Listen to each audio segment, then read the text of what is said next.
Pag makita niya ako, di pa ako lumapit. Lalapitan ko yan mga busnay. Haharot na naman sa akin yan. Kagat-kagatin na naman ako niya. Ganyan bugart mga busnay.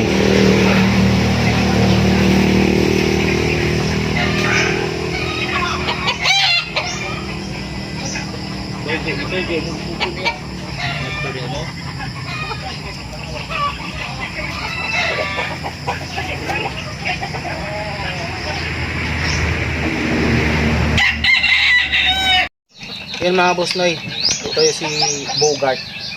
Nakatali ito mga busnoy kasi natatakot kami na masagasagaan dyan sa kalsada kasi natutulog kasi yun sa kalsada eh. Kaya nakatali siya. Yan. Yung iba pang aso to na minsan lang kami nagkikita, nagalit to sa akin. Parang yung pusa doon mga busnoy, yung nakita yung pusa na kaibigan ko din. Tapos tinatali ito namin doon sa malapit sa bahay. Doon sa bahay namin kasi kapag may pumasok na tao or mga ibang aso, tatahol to. Makipaglaro to sa akin kahit pag walang kami nakikita.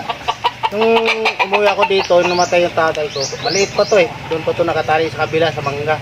Kaso yung mangga, pinagsak na bagyong Tino. Ayan o. Apa ito mga busnay. Talagang ang lang niya talaga siya sa ibang aso, galit siya. Ayan yung ibang aso dito. Tumatahol to. Takot kasi kami na baka may dumadaan sa sakyan tapos di siya makabantay. Ako nasakasaan to.